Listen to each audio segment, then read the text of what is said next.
This is INCRadio, DCEM 954, the voice of truth, the official radio station of the Church of Christ or Iglesianicristo.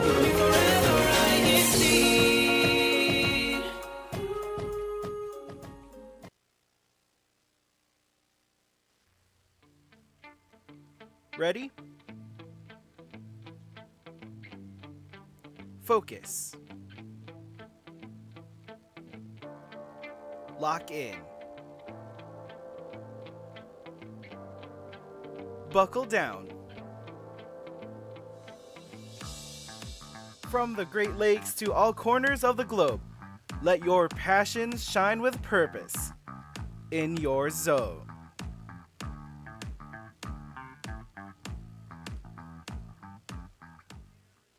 It's time for another episode of In Your Zone, brought to you by INCRadio Northern Midwest Satellite Studio. I'm your host for this afternoon, Gabriel Romero from the local congregation of Bloomingdale, Illinois, in the district of Great Lakes.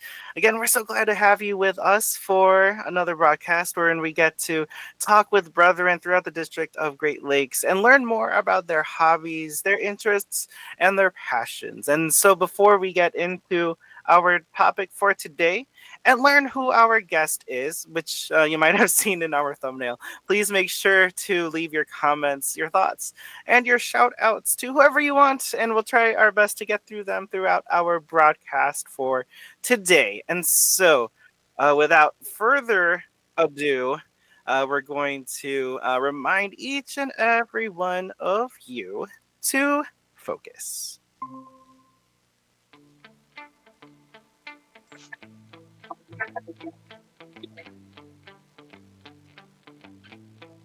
Yes, and so for today's broadcast, you see down below, we're going to be talking to the Numismatist, and you might not know exactly what that is, but we do have someone from the local congregation of Louisville, Kentucky, to tell us what that is and why he is one. And so without further ado, let's say hi to our brother Jerry. They're from Louisville, Kentucky. Good afternoon, and we're very glad to have you on our broadcast today. Thank you for having me, brother. All right. So for those who may not have seen the thumbnail, let us know, explain what is a numismatist. A numismatist. No, it's hard to pronounce. I'd rather just say a coin collector, but there you go.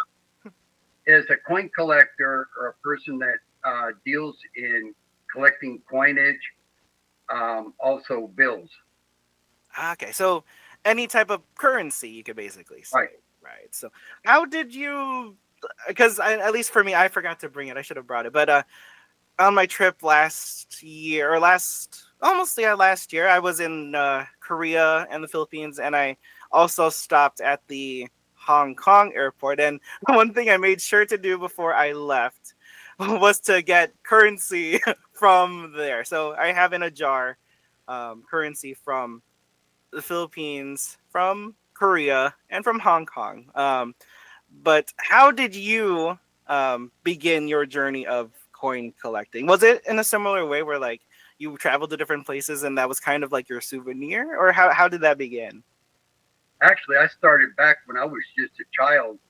I collected coins because I knew eventually they would be worth something, because I'd heard you can always gamble that money will always be worth money. And so I got out of it because as a kid, I spent all the coins that I collected buying food. But I know that's what I would do. Yeah. But mine is all, most of my collection is U.S. currency. I do have Canadian and one or two Philippine coins, but most of mine are all U.S. currency because I didn't get to go abroad that much. Okay. And so I'm sure you've, over the years, amassed a huge collection of them. How are you, storing them? Because we did talk to, last week, if you were unable to see, we talked to our brother Paul from Detroit, and he had his collection of not stock cars, but, like toy vehicles like that we collected when he was younger, and he kept them in its original packaging.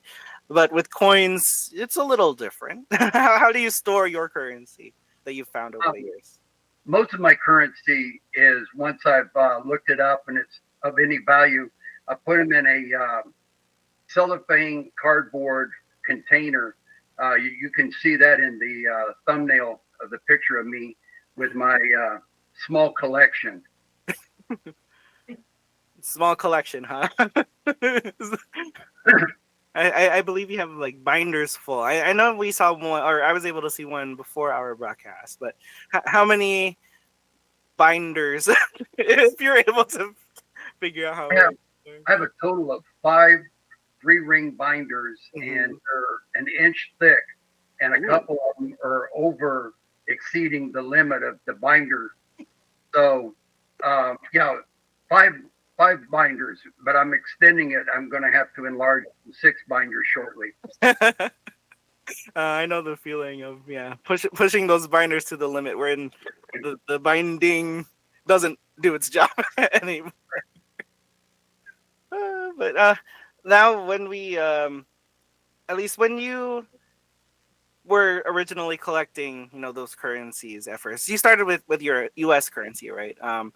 Was there any specific reason why you were collecting them? Again, like what you said, like over time, right? Some of these may increase in value, but were there other aspects of the currency that you found interesting that made you want to collect more?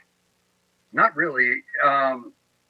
Again, you have to research, collecting coins to even get involved in it. Mm. It's not like you pick up a coin and go, I like that looking face on there. I'm going to catch that one. Speaking of going into the research, looking at each coin in great detail. It looks like what you have with you are some items in which you're able to do that. So, if we're able to, could we go through what you have in front of you and explain what each does? Sure. I just got this one just recently. It's a coin microscope. What Oh, it does is by turning it on, it'll lighten the table, and you can put a coin under it, and it magnifies it so you can see in detail any errors, um, any misalignments, things that would be of a collectible value other than just normal wear and tear. Another thing would be this, which is a gram scale, which you would weigh your coin with. And it's if anybody ever wants to get involved in coin collecting, they should always weigh their scale. I mean, weigh the coins, because certain weights on certain coins are of more value because they're not typical weight. The other one is it's called a jeweler's loop, and it has a lighted base to it, which you can look through, and it'll help in detail. So if you can't really afford a microscope, which these aren't that expensive, you can always pick up a jeweler's loop. ooh, okay, very interesting. And maybe if we're able to get into more detail, and it might help in the next broadcast or in the next segment of our broadcast. But when you talk about errors, I know it of course depends on if it's like a paper bill or a coin. What types of errors can be found in each of these? There's a lot, and it depends on. Some have errors that are not worth much, and there Mhm. are others that are worth a lot of money. The typical one that is worth a lot of value is called a DD, or a double die. And what happens is when the coin is pressed in a press, when they make the coin, sometimes the coin will stick, and they press it again, which gives it a double. Most of the time, it's noticeable in the letters or in the numbers. A famous one is a 1955 double die that, in pristine condition, is worth several $100,000, Wow. and that's just a penny. Whoa. Definitely worth a lot more than a penny. But What got me involved in coin collecting, because the value of the coin is what keeps me going. I'm looking for that $1 million one. Okay, so that's very interesting to be like. I guess to compare it to like what I see maybe more common when I think of prints, like cards collecting. Like there are some misprints in that way, wherein they're like the color is off, could be because of a dye issue, and like those could be worth more. So in the same way, I find that very interesting that coins could also, and I guess bills too, right? Like they could have that same issue of being dyed or offset in a way too. Right. And that makes it worth a lot more. Are there other types of or printing errors, I guess you could say, aside from Is the that what? dyes? I mean, Um, with coins, right? Because you've got a more right. physical Well, form. with coins, there's so many. There's off centers where Mhm. one side is got a larger rim to it than other sides. There are die cracks. What happens is with the dies, which is the mechanism that the coin is printed on or printed with, has a crack in it, or a piece of metal gets stuck on it, and when it prints the coin or presses the coin out, it leaves a mark on it. So you have what are called cuds. That's when the piece of metal is sticks to the coin. It looks like there's something on it. Also, rarity would be a coin that doesn't have the finished surface on it. Oh, It's a different color. It's like they didn't coat it. interesting. Okay, so I guess that's kind of with the scale, right? The gram scale is that.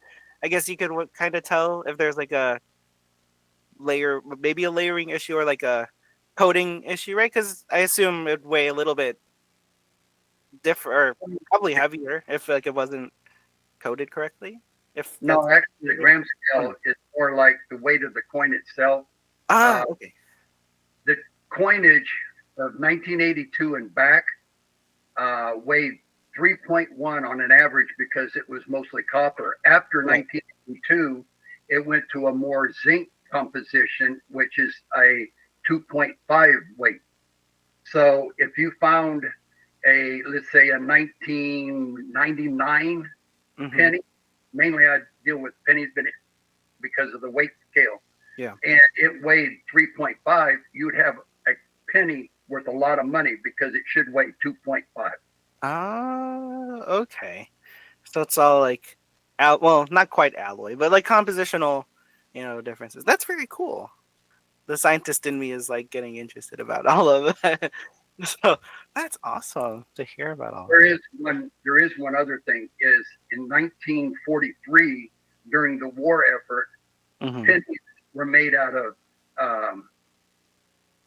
cotton, no, steel. They were made of steel.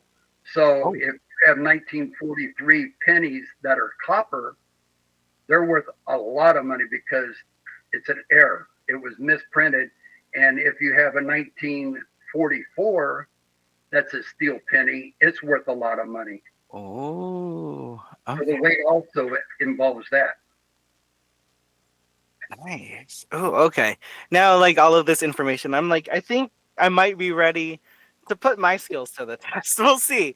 But for everyone watching on YouTube, let's see how you do in our next segment, wherein we're going to try to look at these skills more in depth. Let's lock it.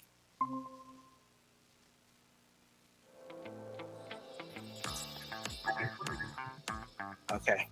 So, Brother Jerry, we're going to put your expertise here to the test.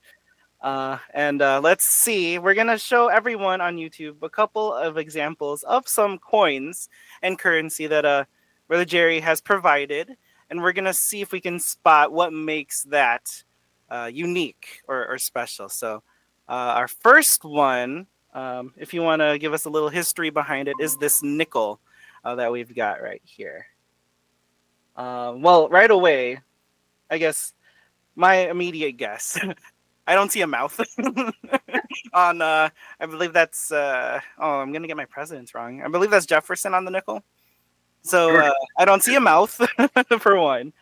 Um, see, I don't. I was like the W looks like it's faded like a little bit, so it doesn't look like it's pressed as deeply.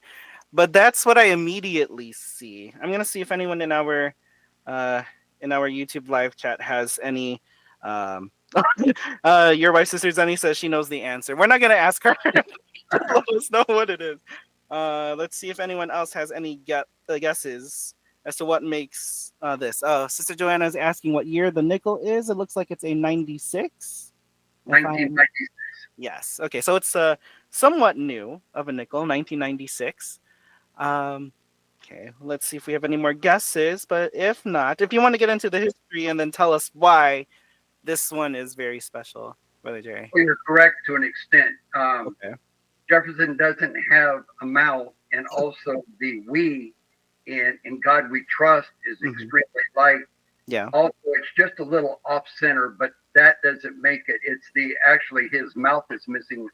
And what happened is when they pressed this, there was grease or something on the coin when it was pressed. And so when it made a complete press, it didn't bring out the details. It's not worn off. This never was pressed. Oh, okay. Okay, so I feel a little bit better. Okay. I'd say that's a success on my end. And I think everyone else will have something too. All right, we're going to go on to another one. We're going to look at this coin, which I have not seen before, actually. A coin from James Monroe, which he is not on any modern U.S. currency, as far as I know. I could be missing something, but as of right now, I don't believe he's on any. Um, could have been released for some specific event. And it looks a bit more gold too, so it could be the material, which what makes it unique. Let's see. How about our if anyone in our live chat has a response. Um, oh, they're still amazed about how the pressing makes issues, like on the nickel that we talked about before. Um, you know what? Am I getting close? Not even. You give up? Yeah. Actually, that's a modern coin. That's a dollar coin. Oh. They're in circulation right now. Oh, they are. Oops. This one unique, and it's kind of hard to see. If you look at the bottom of Monroe on the edge of the coin, all the dollar coins have the date that they were made. If you could zoom in on it, it's a 20. Can't remember what the date is on it. But what makes this one unique, and everybody should always look at their coins, is it has a mirror finish on it. In other words, if you were to hold that up, you would actually be able to see yourself in it. The letter next to the date shows an S. An S is a proof coin, which is only the coin with an S on most denominational coins is a proof, which makes it extremely expensive because of the mirror finish. This coin right here, even though it's just a dollar coin, is worth $5. Oh, nice. Oh, that's awesome. Let's see. I think Joanna. Well, I don't know if this was in reference to the nickel, but she just said she got something right about a proof coin. So that's very awesome. I can't tell the year about this one too, but I do forget about that sometimes. Wherein like coins could have a more glossy coating or like a mirror coat, like what you were saying. So that's very cool. Kind of wish we had that more. And you said this was common. I'm kind of upset now too that I don't see it. That I haven't seen this coin anywhere yet. But oh well. Let's see. We're gonna now look at another. How about okay? We're gonna get into bills now. Okay. I think we've had enough of coins. Okay, let's see this $5 bill. Here. Let's see. Okay, I was like, Lincoln, that's correct. It's not me. No. um. Oh, you know what? I'm not too sure. I wish I had something to compare it with. No, I was like the color gradient is more common now, right? Like a Right. long time ago, they were all green, right? But now we have like that subtle color differences now with each of the modern bills. Um, I don't remember. Well, correct me if I'm wrong. But I don't remember a lot of them having stars in the. I don't know what number you would call that though, but Serial, the text in green. serial numbers. Serial. Okay, so it's just a serial number. Okay, I don't remember them having stars. I could be wrong, or hmm, Believe it or just let me know what makes this bill not, correct. unique. That is what's called a star note. What Ah, happens is when they print the bills, either there's a error that happens when they're printing, so they have to reprint. So when they reprint a bill, they'll put a star on it, and depending the size of the serial number, the more valuable. If you can find a star note, either a star filled in or a star with this one, which is hollow, with a lower serial number, they're worth an extremely lot more money. And also, if you notice, would be to the left where the eagle seal is, it has a yellow 05, and oh that's yes, I see it. all star notes. So if it was a 20, it would be a 20 printed around it. Oh, that's very That cool. $5 bill is worth about $15 in the condition it is because it's been creased. Yeah, yeah. It's kind of you have to be more careful with our bills now. I was like, yeah, I noticed the crease in there too, right down the middle. But you know what? Now after this broadcast, I want to look at like the currency that I do have and see if there's any misprints. All right, I think we've got time for one more. This other bill, this $10 bill. Okay, you know what? I don't know if I spoiled it, maybe not, but this is an older bill, right? Because we can kind of tell, at least compared with the ones before, right? This one's just more the same shade throughout of green. Um, you know, huh? I don't, I don't remember that text being unless maybe I don't carry tens enough, but like I don't remember that text at the bottom being on there. In common bills, I could be wrong.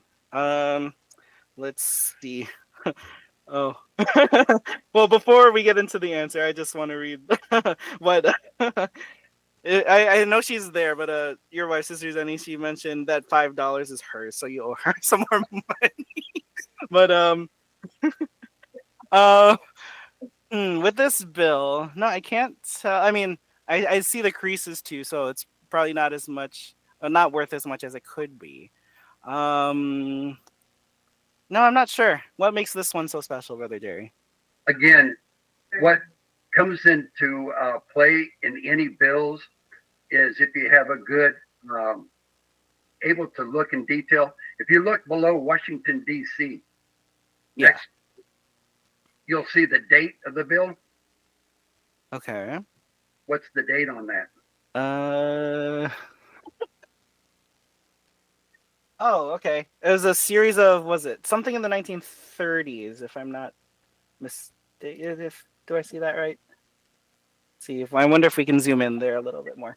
1934, I think, if I That's do it right, correctly. 1934. Yes. So that bill right there is close to 100 years old.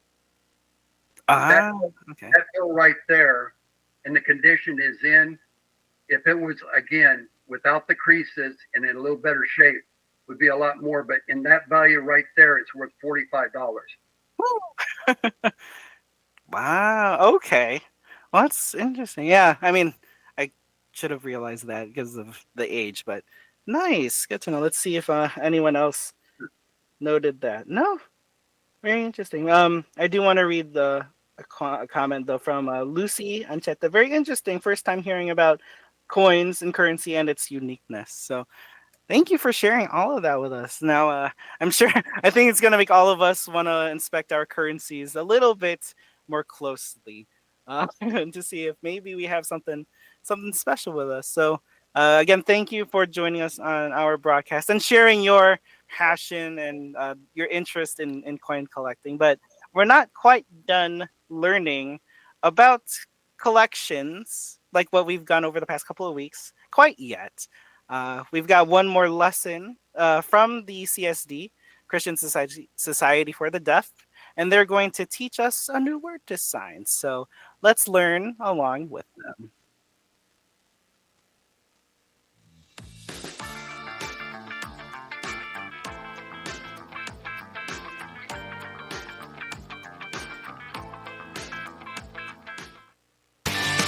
This is your home.